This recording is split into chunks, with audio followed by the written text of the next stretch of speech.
do in the name of the Almighty God swear do in the name of the Almighty God swear that the evidence I shall give before this committee that the evidence I shall give before this committee touching the matter in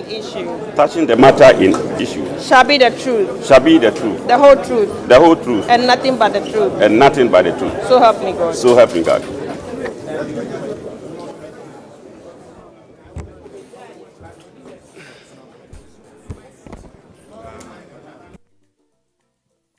Honorable nominee, tell us briefly about yourself.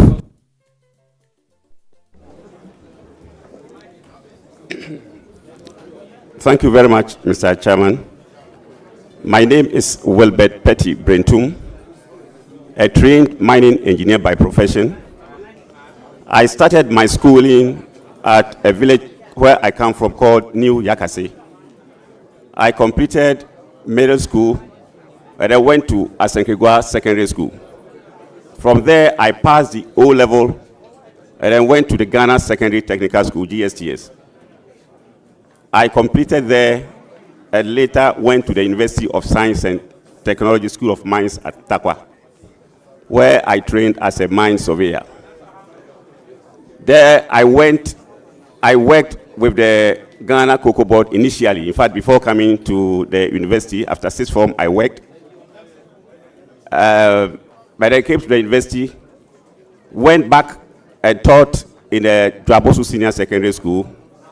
And in the process, I stood elections and won as an assemblyman.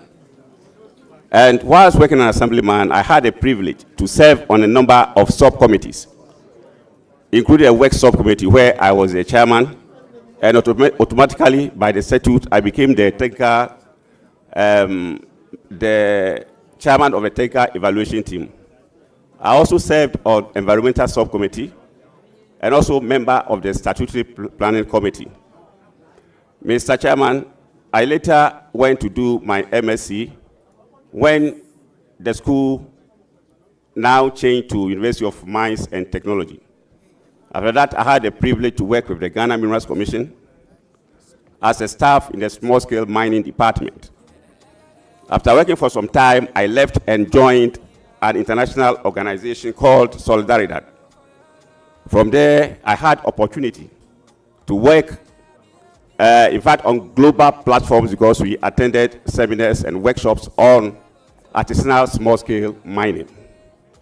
Mr. Chairman, on the side of the party, I've done quite a lot of job. In the 2020, I was the chairman of the Manifesto Committee in the Western North region, a job I think I performed with excellence. I was also a member of the campaign team and was in charge of security. I was the secretary to the security for the elections. So in a brief, that's what I have to say about myself. Thank you very much, Mr. Chairman. I give the floor to Honorable Mama Yerga.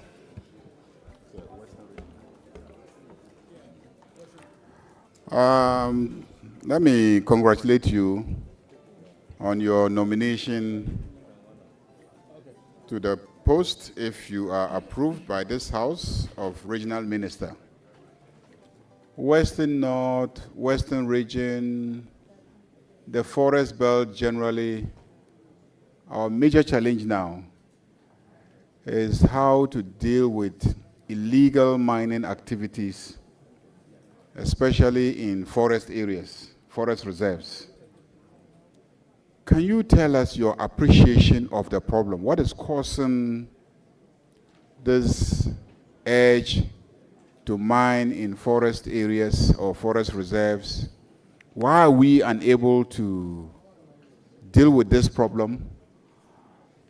Or do you think that we can deal with this problem?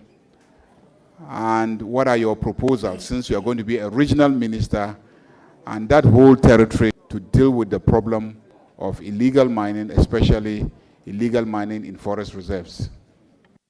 Thank you very much in small-scale mining activities.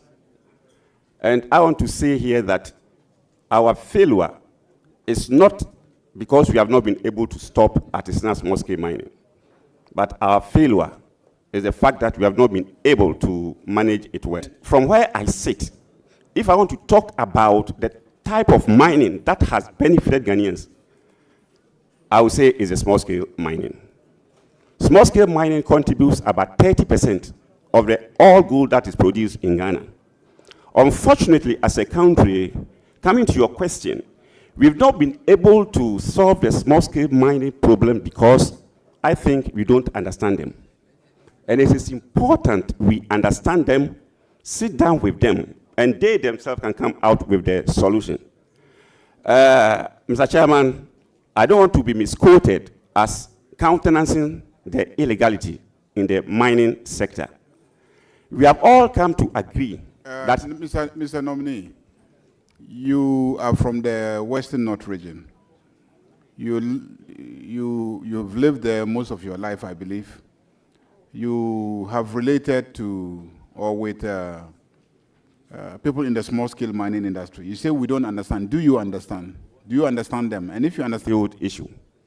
And in tackling them, you can sit down with him and they will be part of the solution. Thank you, Mr. Chairman. Do you understand the regime that covers small-scale mining? Is there a legal pathway to doing small-scale mining legally? Is there a legal pathway? Is it possible for small-scale mining to be done legally? Is it possible to register, to get a license mining allowed legally in this country? Yes, Mr. Chairman, it's allowed. So, you know, why do you think the young people are not doing legally allowed small-scale mining? I think that, Mr. Chairman, there should be incentive to the formalization and legalizations of the operations. What kind of incentives do you think we should have? For instance, in the previous regime, I'm not being sounding political here, but if you place a blanket ban for others to follow, so we should make formalization or legalization less expensive, that will attract people to actually legalize or formalize their operations. There is a law to that. The Small Scale Mining Act 2006, Act 703, spells out, the modalities for the acquisition of mining licenses. And through the Minerals Commission, the same, statute require them to provide extension services to, the small-scale miners. Mr. Chairman, if you allow me, let me say one thing. That as a former employee of the Minerals Commission, in our extension service provided, we had nothing to do with the illegal miners. But they are the major people causing the problems. So is it your view that the supervising authorities, let's say Minerals Commission extension officers and EPA officers, should deal with all mining activities on the ground, irrespective of whether they are registered or not, so that at least, at the barest minimum, we can ensure that they are mining according to the standards of mining, whether they are registered or not? Is that something that you think is a wise decision? Mr. Chairman, that is what I will recommend, because they are causing the most of devastation. Let me draw your mind to something. In the training, so we should separate questions of legality and title to the land where you are mining from the question of whether or not you are mining properly using the proper processes. We should separate those, and Mineral Commission supervisors, EPA officers on the ground should be blind to the question of whether or not you properly have title to the place and focus on anybody who is mining and ensure that they mine according to accepted standard. Do you think that that is a smart thing to do? That I'm looking at a stepwise approach to get rid of the illegal miners. So we deal with them and then find the best way to get them out. You see? That's what I'm saying, Mr. Chairman. So what I understand you to be saying is that one of the faults in our system is that Minerals Commission is blind to people actually on the ground mining simply because they don't have proper licenses to mine.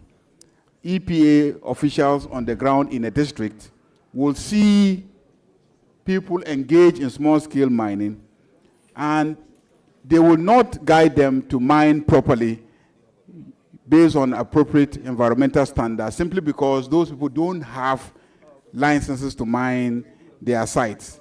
So if we had a regime where any of them, Minerals Commission or even EPA, could step in and supervise them to mine properly, at least we will be ensuring that they mine according to environmentally appropriate standards. Is that a position that you share? Yes, Mr. Chairman, exactly what I'm saying. Now, what do you think is the major challenge of these young people to access land? Because I was a Minister for Environment, and I toured the country. And I found out that many of these people that we say are engaged in illegal mining actually want to have permits to mine at the sites where they mine. Is that something you discovered yourself also?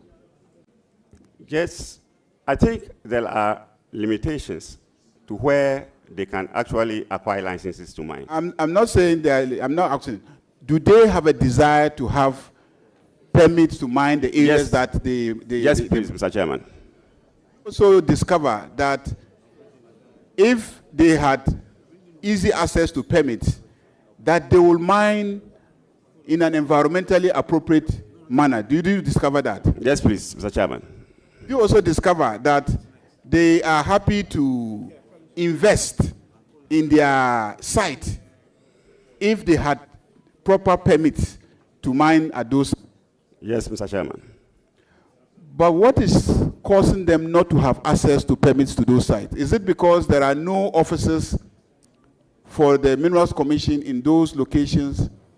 Or is it that people at the Minerals Commission have already mapped out all those sites and plotted the names of companies, and when these young people go there and they want permits, they are told that the site is occupied, and then they also then decide to resort to illegal, so-called illegal mining? Is that something that you found out? Yes, actually, the Minerals Commission, Mr. Chairman, have blocked out areas for small-scale mining. And most of these miners go outside the blocked out areas.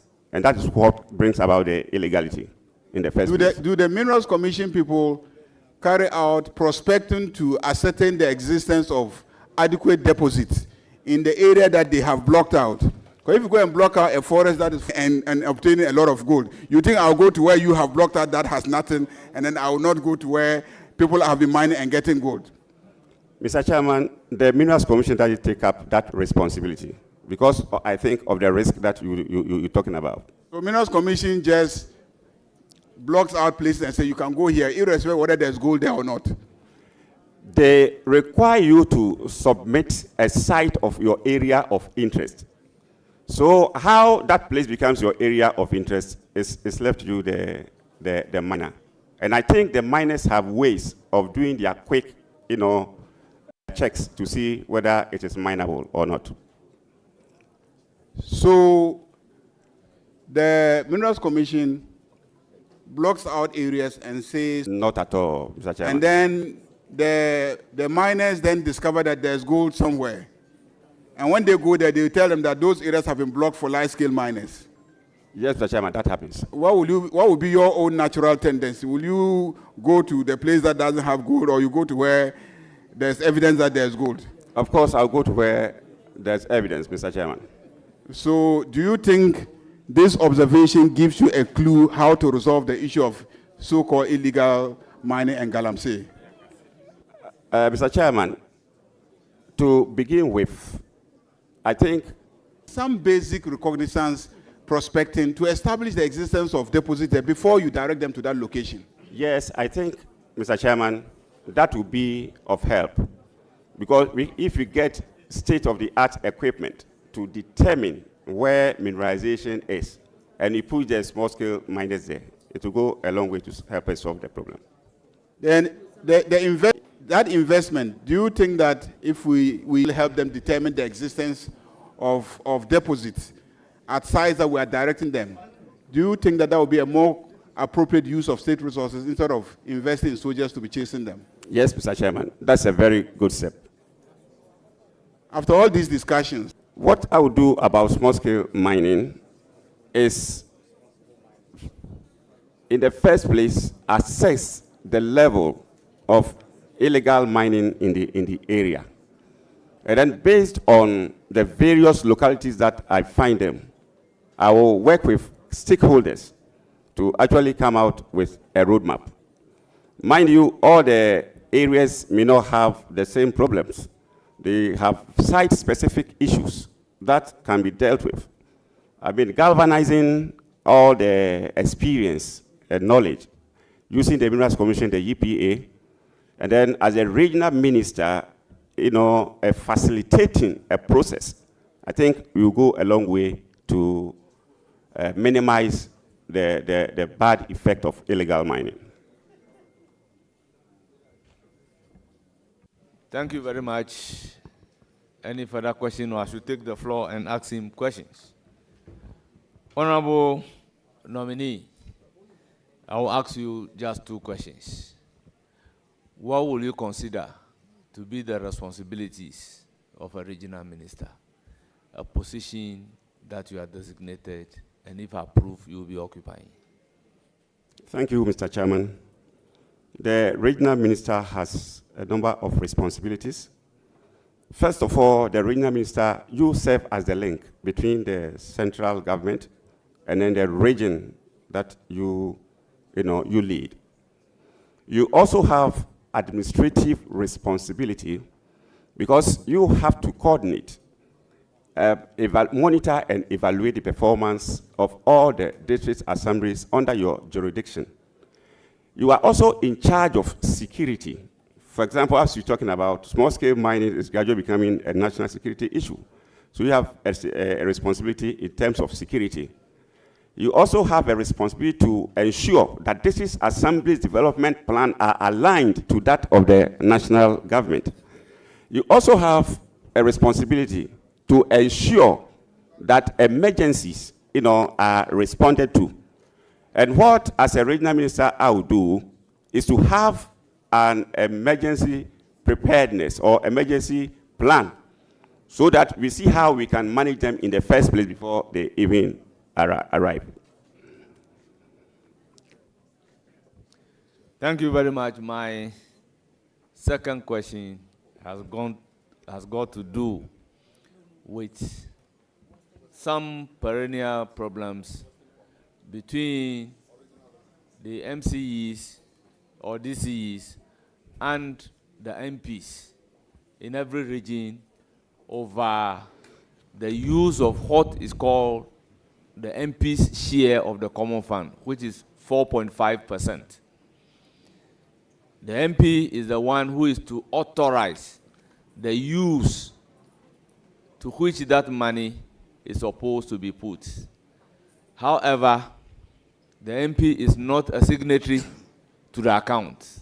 And many a time, they would do the authorization, but the MCE would refuse to sign the disbursement form, leading to the DCD and MFO writing the check. Our performance at the regional and the district assembly levels should be measured by the people. And that is saying through elections. So if you are a DCE and you are not supporting your MP to implement projects through his common fund, and the DCE comes to tell me, the MP comes to tell me that you are sabotaging him, then I think that is something that is worth looking at. Because you are DC or MCE, you have to make sure you collaborate very well with your MP. Because at the end of the day, if we are doing well, it will be measured by the resource percentages that we have in elections. So I will not countenance that.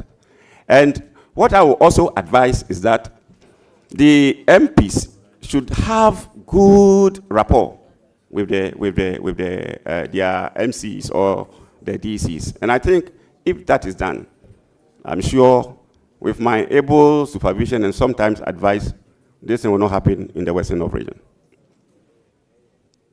Thank you very much for displaying your knowledge. We are grateful for you attending upon the committee and answering questions. You will hear from the committee, but before I discharge you, let me have the pleasure to introduce Mr. Michael Edu, NDC Regional Chairman, Western North Region.